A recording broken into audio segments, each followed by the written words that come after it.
Ma'am please आप लोग जाएं यहाँ से, आप यहाँ का माहौल खराब कर रहे हैं। मैनेजर की बात सुनकर गुनगुन ने अपना कोट और पर्स उठाया और चली गई। गुनगुन के जाते ही मुनमुन उसे पीछे से जाते हुए देखकर बोली, ये तो बस शुरुआत है, पिक्चर तो अभी बाकी है मेरी बहना। मुनमुन के चेहरे पर जुनून और पागलपन साफ नजर आ रहा था। न जाने उसका ये पागलपन अब गुनगुन की जिंदगी में कौन सा नया तूफान लेकर आने वाला था। लगता है तुम्हारे पुराने जख्म भर चुके हैं, नए जख्मों के लिए तैयार हो जाओ गुनगुन माथुर, क्योंकि मुंबई में वापस लौटकर तुमने बहुत बड़ी गलती की है। अगर खून के आंसू रुलाकर तुम्हें मैंने मुंबई से ना भेजा ना, तो मेरा नाम भी मुनमुन माथुर नहीं। ये कहते ही मुनमुन ने अपना फोन निकाला और एक नंबर डायल किया। मुनमुन ने कड़क आवाज में कहा, मुझे आपसे मिलना है। इधर रहकर साहब के मन में अनेकों सवाल चल रहे थे। आखिर ऐसा क्या है उस लॉकेट में जिसे गुनगुन पल भर के लिए भी खुद से जुदा नहीं करती? कहीं उस लॉकेट में उसी शख्स की फोटो तो नहीं? नहीं, गुनगुन ऐसा नहीं कर सकती। मुझे उस लॉकेट का राज जानना ही होगा। साहबजादे ने बिना देरी किए बेल बजाई और तिवारी जी को केबिन में बुलाया। तिवारी जी ने अपना सर झुकाते हुए साहबजादे से पूछा, आपने बुलाया? साहब ने गहरी आवाज में तिवारी जी से कहा, जी तिवारी जी, मुझे जानना है गुनगुन किससे मिलती है, कहाँ जाती है, क्या करती है।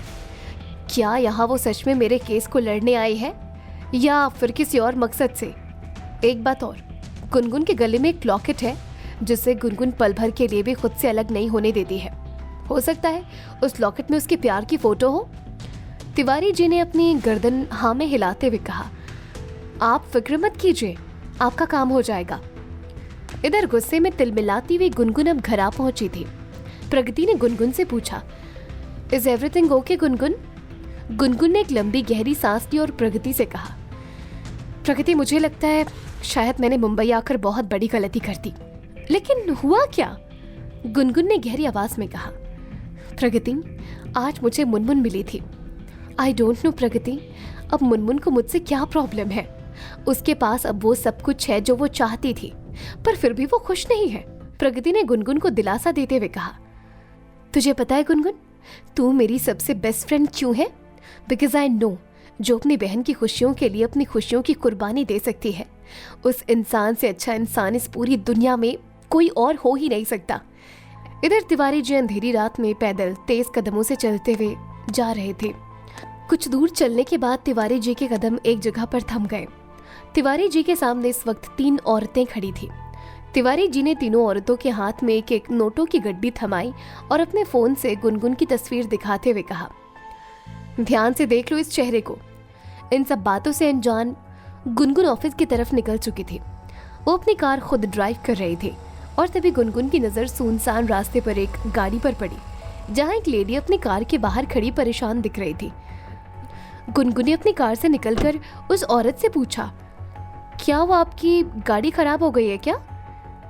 उस औरत को यूं अपने लॉकेट की ओर घूरता देख गुनगुन ने पूछा, एक्सक्यूज मी, क्या मैं आपको कहीं ड्रॉप कर दूं? उस औरत ने गुनगुन के सवाल का जवाब दिए बिना गुनगुन के लॉकेट पर झपट्टा मारना चाहा, लेकिन गुनगुन भी कोई कच्ची खिलाड़ी नहीं थी।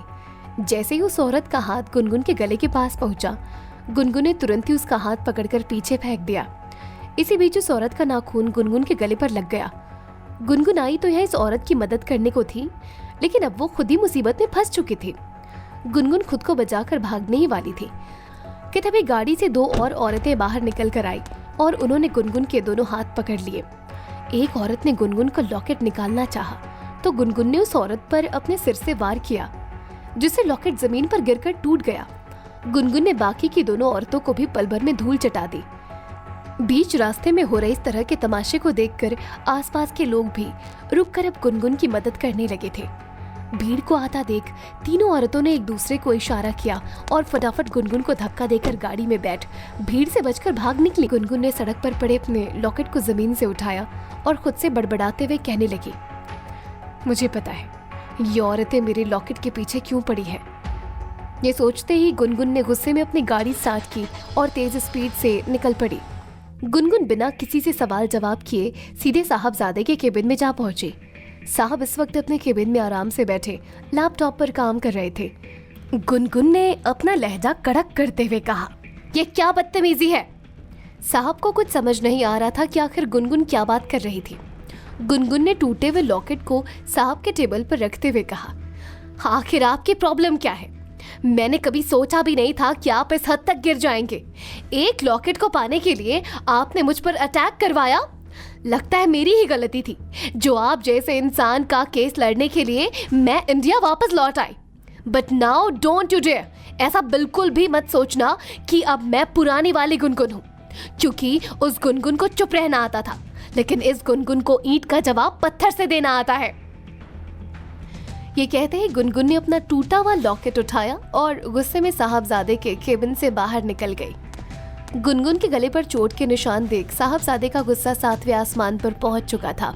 साहबजादे को ये तो नहीं मालूम था कि गुनगुन ने उनसे इतना सब कुछ क्यों कहा, लेकिन उन्हें इस बात का अंदाजा जरूर हो गया था कि इस सब के पीछे तिवारी जी का ही हाथ था।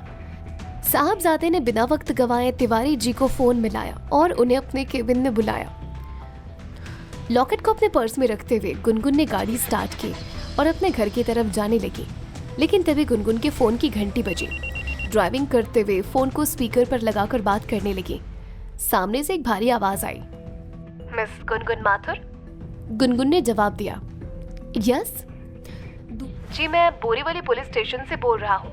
आपको जल्द से जल्द थाने आना पड़ेगा। गुनगुन ने पूछा, पुलिस स्टेशन? लेकिन क्यों?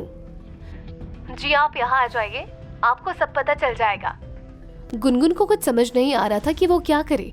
गुनगुन ने खुद से बड़बड़ाते हुए कहा, कहीं ये साहब की तो कोई चाल नहीं है। अपने मन में ढेरों सवाल लिए गुनगुन आखिरकार पुलिस स्टेशन आ पहुंची थी। हवलदार ने आंखें चढ़ाकर गुनगुन को देखा और लॉकअप की ओर इशारा करते हुए पूछा, क्या आप इन्हें जानते हैं? आप यहाँ क्या कर रहे हैं पापा? गुनगुन के पापा ने कांपती आवाज में जवाब दिया, मुझे बचा ले गुनगुन, मुझे तेरी जरूरत है, मैं बहुत बुरा फंस चुका हूँ। आखिर ऐसा क्या किया था गुनगुन के पिता ने, और क्या गुनगुन पिता की गलतियों को माफ कर उनकी मदद करेगी? जानने के लिए सुनते रहिए पॉकेट FM।